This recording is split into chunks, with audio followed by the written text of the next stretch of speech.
We'll try to conclude today this chapter 9, and this is a very important chapter. We were discussing from a long time now, and as we said earlier, that this chapter itself says that most confidential knowledge, right? So let's chant this Mangalasharan. Okay, where it is.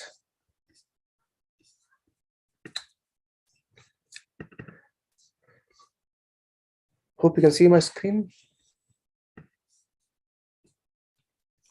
Yes, Prabhuji. Okay, thank you. Om Jnanatimirandhasya Jnananjana Salakaya Chakshur Unmilitam Yena Tasmai Shri Gurve Namaha Shri Chaitanya Manobhistam Sthapitam Yena Bhutale Swayam Rupa Kadamayam Dadati Sopadantikam Vandeham Shri Guru Shri Yuta Padakamalam Shri Gurun Vaishnavamsha Shri Rupam Sagrajatam Sahagana Raghunatham Vitam Tam Sajivam Sadvaitam Savadhutam Parjana Saitam Krishna Chaitanya Devam Shri Radha Krishna Padan Sahagana Lalita Shri Vishakhanutam Sha Namo Vishnu Padaya Krishna Prasthaya Bhutale Srimate Bhakti Vedanta Swami Nidhi Namine Namaste Saraswate Deve Gauravani Pracharine Nirvishesha Shunyavadi Pashyatadi Satarine He Krishna Karuna Sindhu Dinabandhu Jagatpate Gopisha Gopika Kanta Radha Kanta Namostute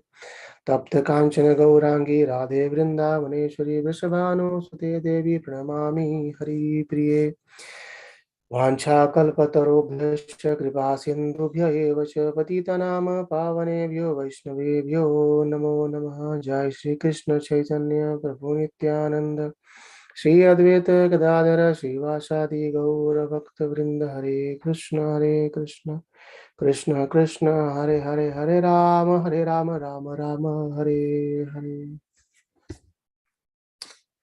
Hare Krishna. Hare Krishna. So we have been discussing chapter 9, which is titled as the most confidential knowledge, and we have covered till text 31 last week, where we have discussed so many points regarding the glories of bhakti, and then also we discussed about the Krishna is equal to everyone. However, he is inclined towards his devotees, and the surrender devotee, even if they sometimes do some something here and there, Krishna forgives them. However, the point we discussed is doing some wrong thing is two-way, is intentional, and one is accidental. So accidentally, when devotees do something, Krishna forgives that, but when we try to do it intentionally, then that's other reactions. So we'll continue from there. Yeah, that was text 31 till we discussed earlier.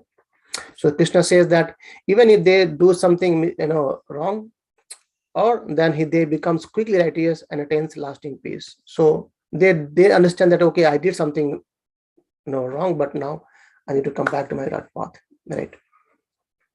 So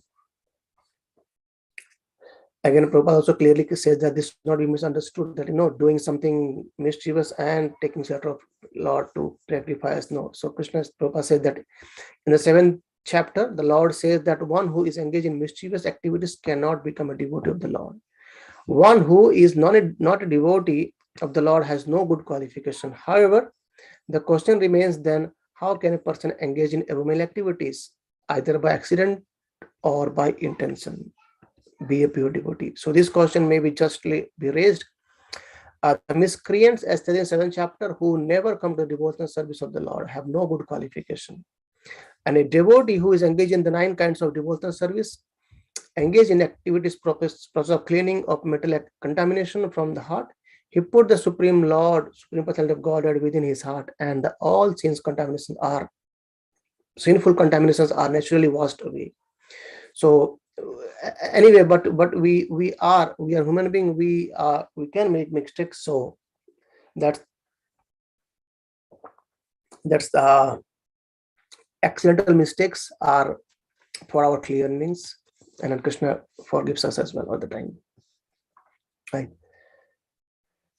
So let's see, continue text 32, 33, and 34 verse. The last three verses where Krishna is going to explain about people of sinful birth also can attend Krishna. So what to speak of qualified people? So it's good to worship Krishna directly. Right. Let's see. Mam, he, Partha, Vyapashritya, Ye, Pi, Shiv, Papa, Yonayaha, Striyo, Vaishyas, Tatha Shudras, Teyapi, Yanti, Param, Gatim, Mam hi Partha Vyapashritya, Yepi Shruya Papayoneha,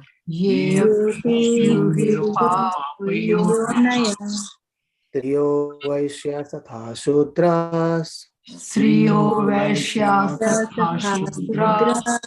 Tepi Yanti Param Gatim.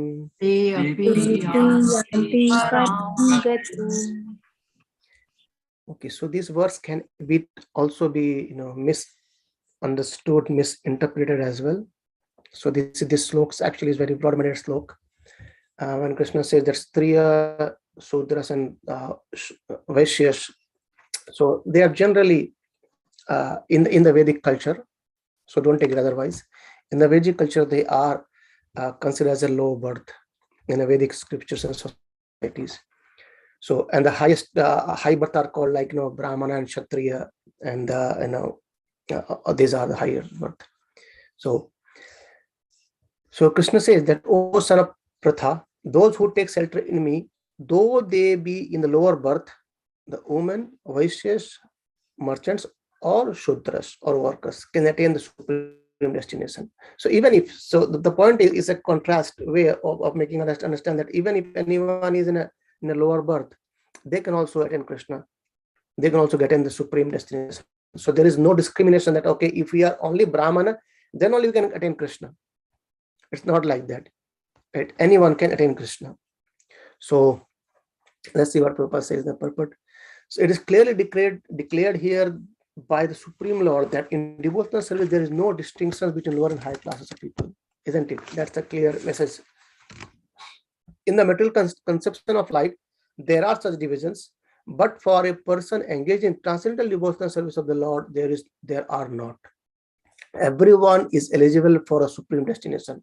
In Srimad Bhagavatam 2.4.18, it is stated that even the lowest, who are called chandalas, dog eaters, they can be purified by association of a pure devotee. Therefore, devotional service and the guidance of a pure devotee are so strong that there is no discrimination between the lower and the higher classes of man, and anyone can take part in it. Anyone can take shelter of the Supreme Lord.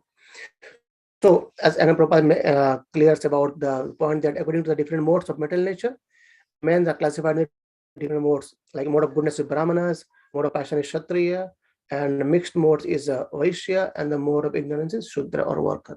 So those lower than them are called Chandalas, and they born in a sinful families. So the point here is that bhakti is universal, right? There is no distinction between the lower or higher birth. Everyone can perform and take part in Krishna consciousness. Anyone can actually exhibit their own self. The point is that the intention towards getting purified. And Krishna says, we already have listened about the story very nicely many times. Once when Narada Muni, he was roaming in the material world, and one of these Brahmana asked him that, oh, if you go to Vaikuntha, please ask to Lord that when I will come back to spiritual world, to the Krishna Dhamma. And after that, cobbler met Narada Muni and he asked the same question. And we know that, we all know that the story, that when Narada Muni came back from Krishna, and Krishna told that, the cobbler will come back this lifetime and Brahmana won't take long time. So the point is, the way or the intention of this Brahmana and the cobbler, it decides who's going to come to the Krishna's abode, right? So that's how he was actually very much complete faith. And Krishna gave this example. What he says, that Krishna told the Narada Muni that, okay, ask this question and you will get answer why cobbler will come and not a Brahmana. And Krishna said the question was that Krishna was actually, he was passing elephant from the head of the needle. And the Brahmana says, what kind of act he is doing? Is it possible to pass an elephant from from an head of a needle? And the same question being put to cobbler, he was dancing. He said, wow, Krishna is amazing. He can do anything. And then Narada Muni asked, do you believe it that Krishna could pass an elephant from an ant? He says, why not? If Krishna can put a huge, gigantic tree on a seed, then why can't he pass an elephant from a needle, head of a needle, right?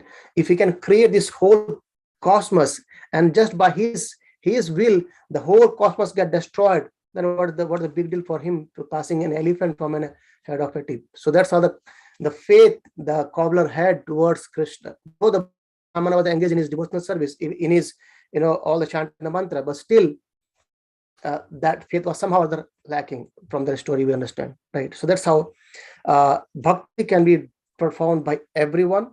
It's universal. And there is another thing, there is no qualification required, and even there is no disqualification. So it means that if someone says, okay, I'm very learned, I'm PhD, or I'm a graduate in English and I can understand very well, but still we can't understand Krishna just by reading the pages of Bhagavad Gita. We need a guidance of spiritual masters, right? And if someone says, okay, I am not qualified, I can't read Bhagavad Gita, then what can we do? That's also not disqualification. Just by taking shelter of Krishna, Krishna and his devotees, basically, to be very honest, to the spiritual masters in lineage of succession, we can be purified. So by associating with the devotees, pure devotees, we get purified, and by purification, we can come back to spiritual world. And if you remember earlier, Prabhupada mentioned in the purport that without purification of our heart, we cannot go to spiritual world. So purification happens with association of the devotees by chanting the holy name. Right? When you associate with the devotees, the purification starts cleaning. Right?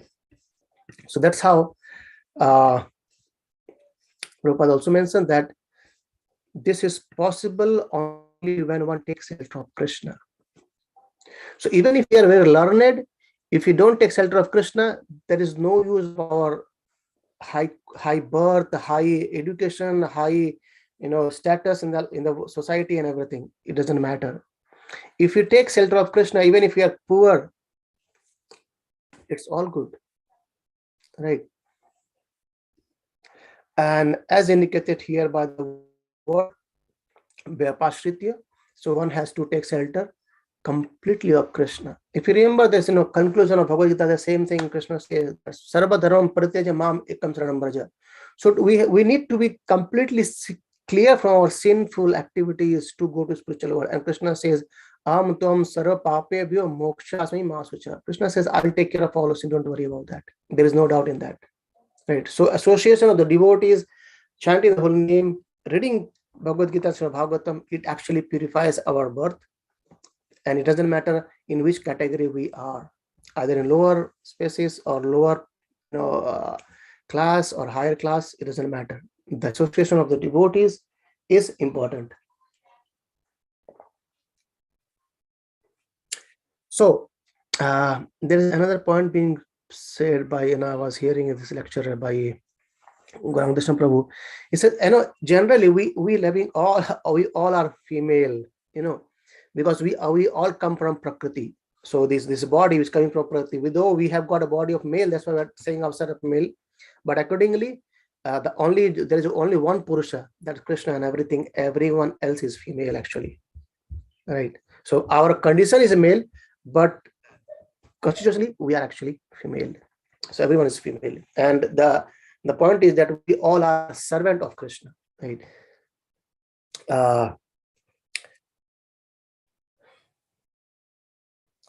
So that jiva, it says jivara swarupa nitya Krishna radas. So we are all servant of Krishna. Either it's our choice actually to serve Krishna or to serve Maya. If we serve Maya, we will remain in this material world, and if we serve Krishna, we will go back to Krishna support. That's Krishna has mentioned many times in our earlier discussion, isn't it? Let's see text 33. So as now Krishna explained about this, about this, Vaishya, Shudra, and Striyas. Now Krishna is saying about what glories if we take birth in a Brahman or Rajashri or Rajas, right? Kim Punar Brahmana Punya Bhakta Rajashrayas Tatha Anityam Ashukham Lokam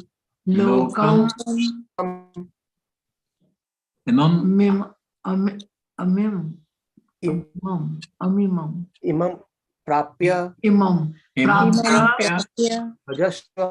Bhajasva Mam Kim Puna Brahmana Punya Bhakta Rajashayas Tatha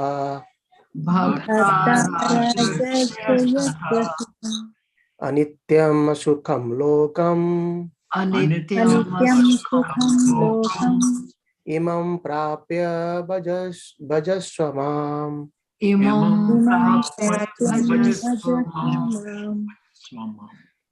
So how much more this is so for the righteous Brahmanas, the devotees, and the saintly kings. So therefore, having come to this temporary miserable world, engage in loving service to me.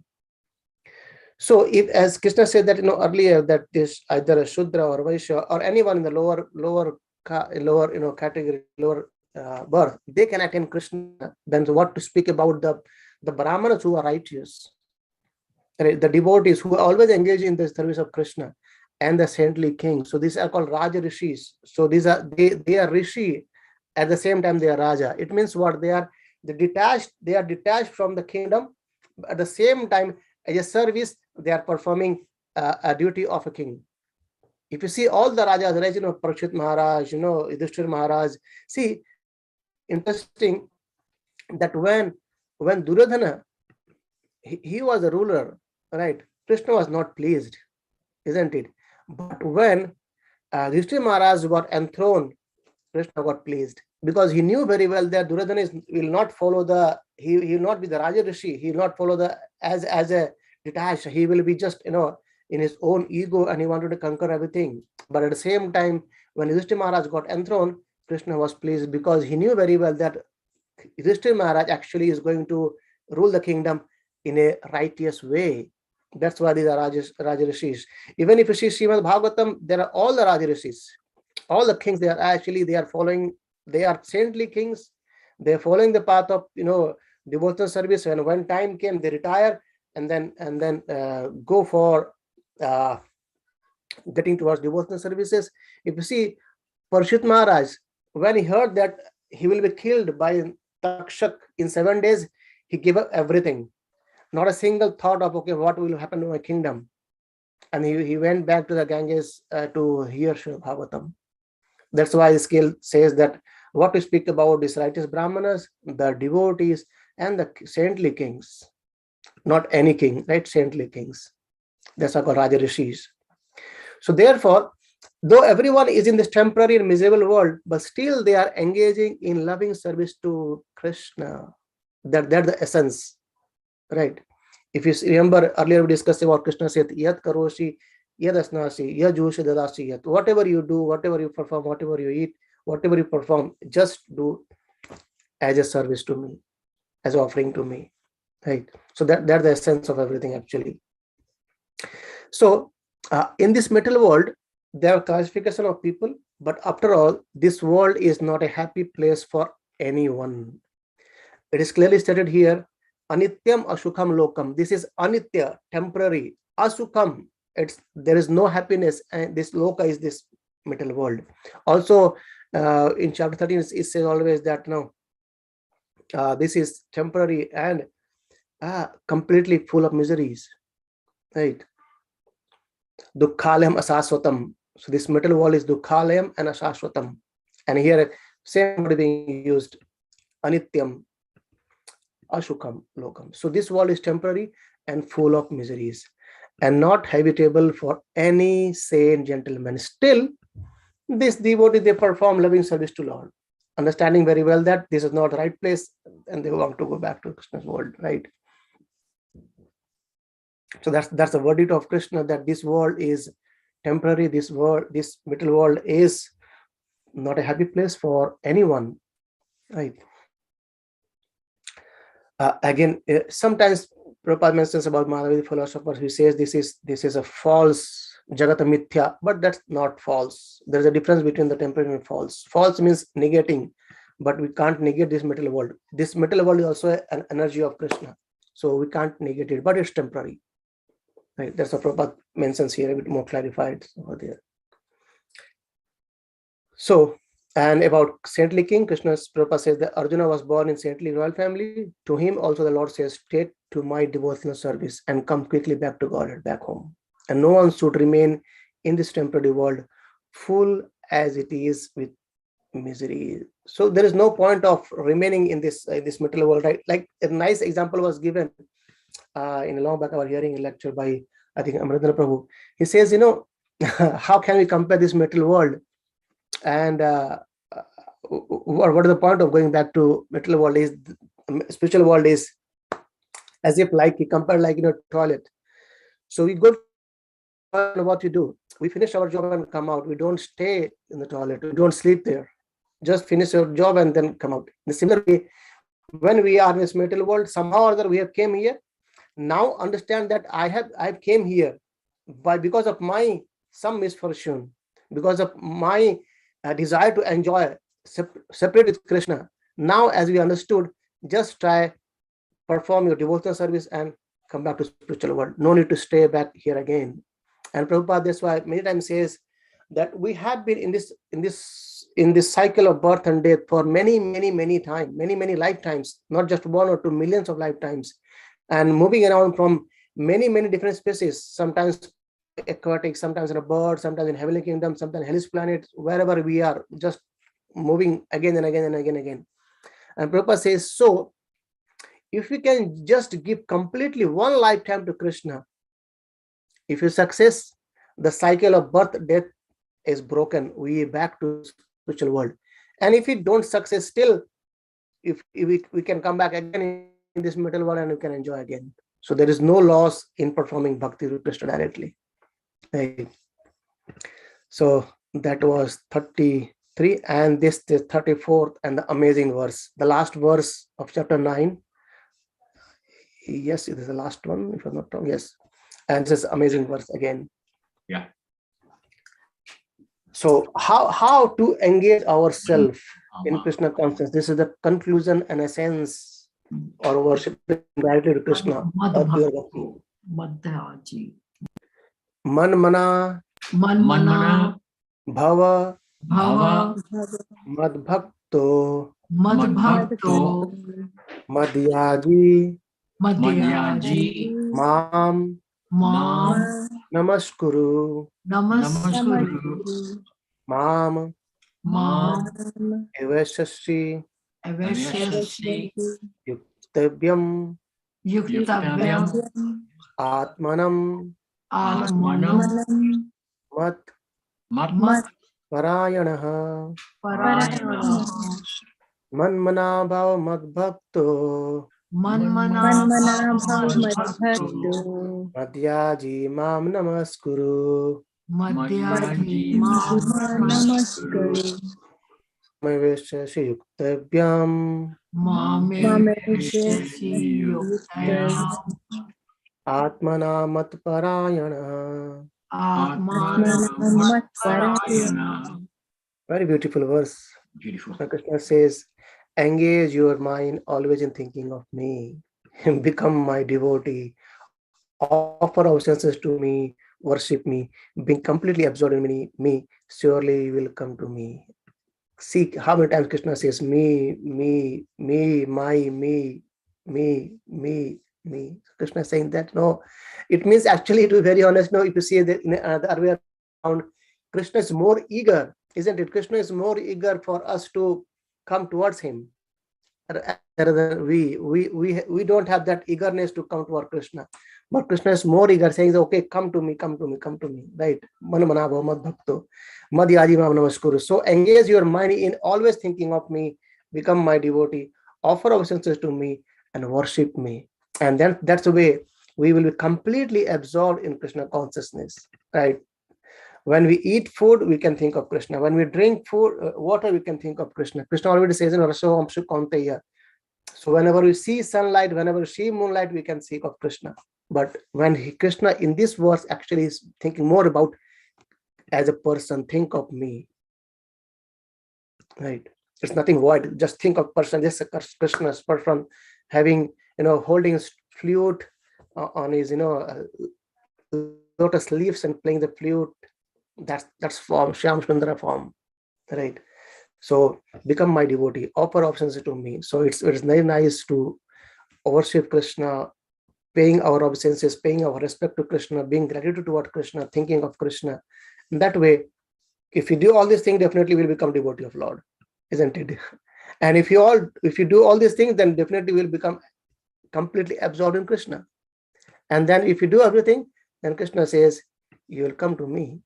So it's an easy path to go to spiritual world. There is no deviation. Just by thinking of Krishna, chanting his holy name, associating with the devotees, eating Krishna prasadam, offering obeisance to him, worshipping him, we will get absorbed in Krishna and will come to his world. This is a long purport, but let's try to read as much as possible. So in this verse, it is clearly indicated that Krishna consciousness is the only means of being delivered from the clutches of this contaminated material world. So this material world is contaminated, and the only way to cross these nations is Krishna consciousness. So when you say Krishna consciousness, is clearly Krishna says everything here, being completely absorbed in me. So absorption in Krishna is the Krishna consciousness. Krishna Bhavanamrita, isn't it? So thinking of Krishna, becoming Krishna, a devotee of Krishna, associating with the devotees of Krishna, offering obeisances to Krishna, worshipping Krishna, eating Krishna prasadam, that is Krishna consciousness, isn't it? So even sometimes in a purpose, some commentator they change in a word, they're saying that all the devotional service should be offered to Supreme Personality of Godhead, Krishna. And unfortunately, unscriptural commentator divert the mind of the reader to that which is not at all feasible. So such commentators do not know that there is no difference between Krishna's mind and Krishna. Krishna is not an ordinary human being. He is absolute truth. His body, his mind, and he himself are one and absolute. So our mind, our body, and our own self, these are all different. So our body is made with Pancha Mahabhut. Our mind and intelligence, these are subtle body. And our self, who am I? That's the question, isn't it? Who am I? I am not this body. I am not this mind. I am not intelligent. I am something else. I am the spirit. I am the spiritual consciousness. Right? So I am different. But Krishna is the same. Sachidananda Vigraha. He is the same. His mind, his body, and he himself are the same. But it's not with ours. Right? And Prabhupada quotes about that. It's already been studied in Kurma Purana, and it's quoted by Srila Bhaktivinoda Thakur in Anuvasya commentary of Chaitanya Charitamrita. He says, Deha dehi videho yam neshwara vidate kochit. So this means that there is no difference in Krishna, the Supreme Lord, but himself and his body. Now, so between himself and his body.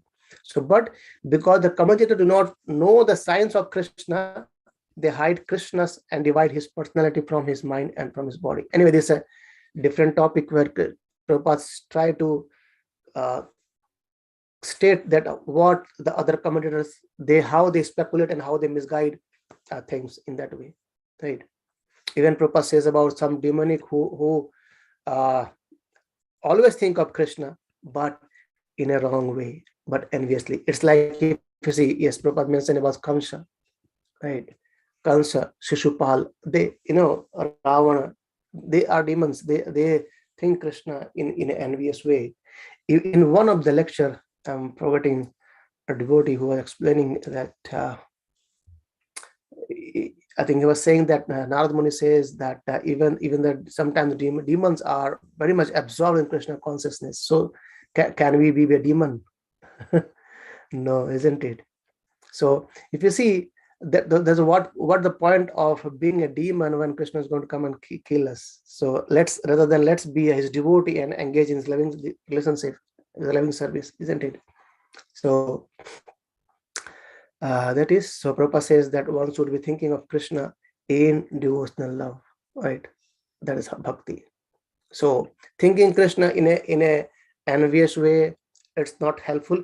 And if you remember, very first verse, Krishna says the same thing. Being an envious, we won't be able to understand Krishna, right? Isn't it? And Prabhupada also means about his that we have several times explained that his body is not material, he is eternal, blissful knowledge. So this kind of talk about Krishna will help one become a devotee. So understanding Krishna other way or other way around from the wrong source will prove fruitless, right? Okay, and that's it, I think, for this chapter.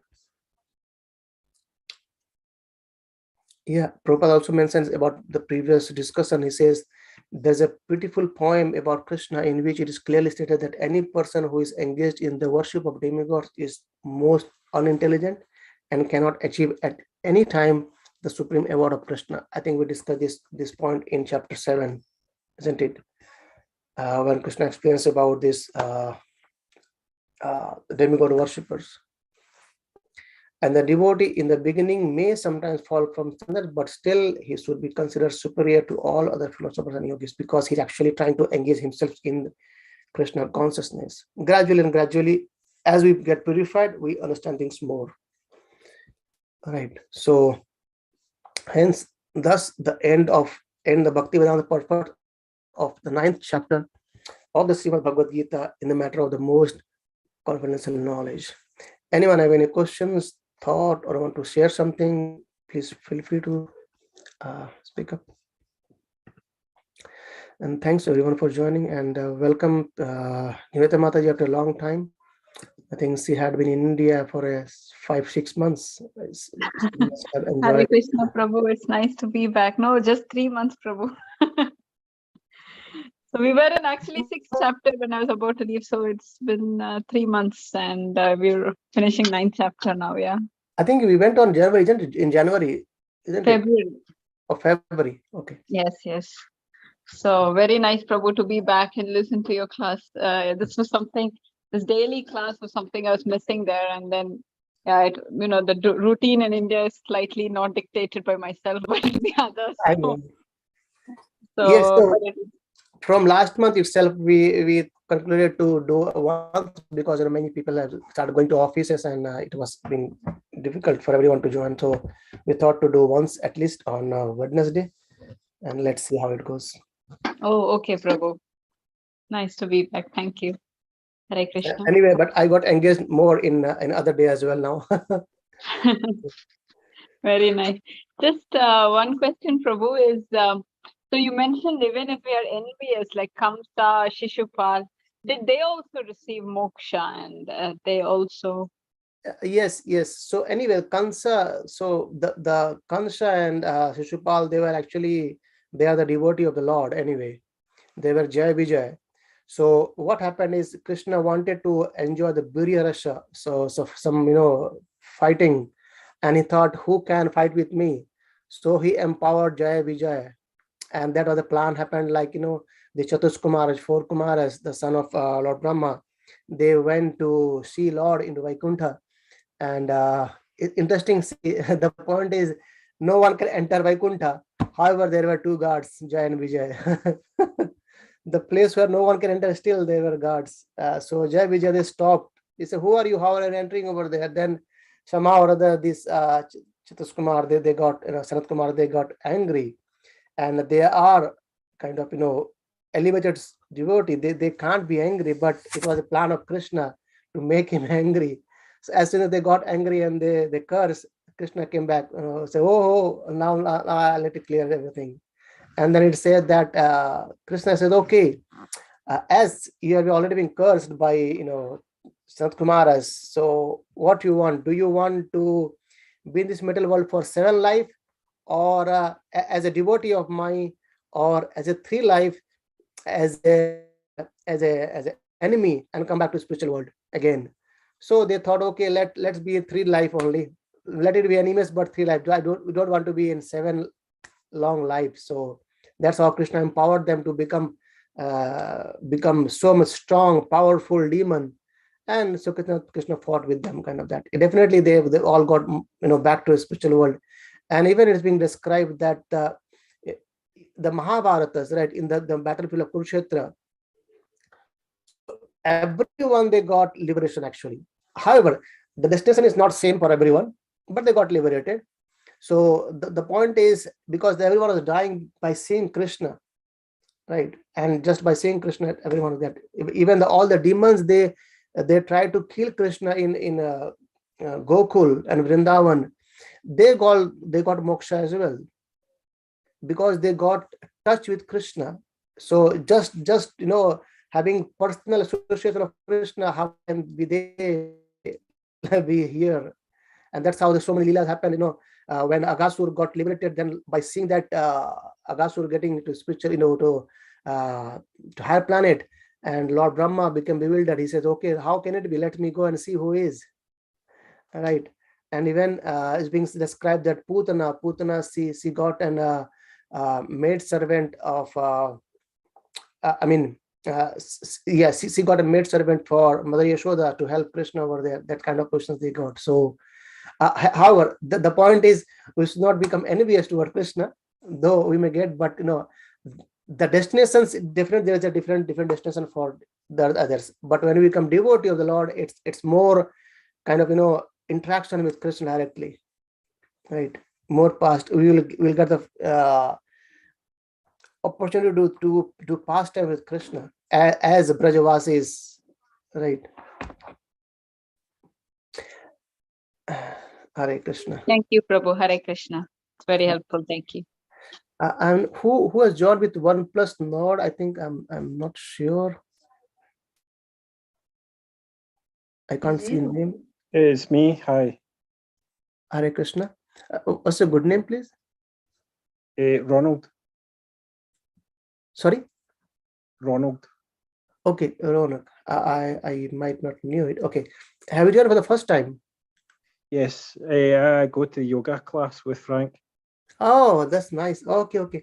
Right. I got you now. So I think we met in the last week on Monday, isn't it? We did, yes. Yes. Okay, thanks for joining. So we have been doing this from last 2.5 years, every day on Zoom after COVID. Earlier we used to have everything in 1-to-1, face-to-face, but now during COVID time. I hope you enjoyed the class, but might be a bit more just because we've been discussing since long, and we are on middle of this Bhagavad Gita. But let's see how it goes. Yeah. Thanks for joining anyway. Thank you. Thanks for having me. Thank you. Okay, so what we will do now, we will chant mantra for 5-7 minutes. Right.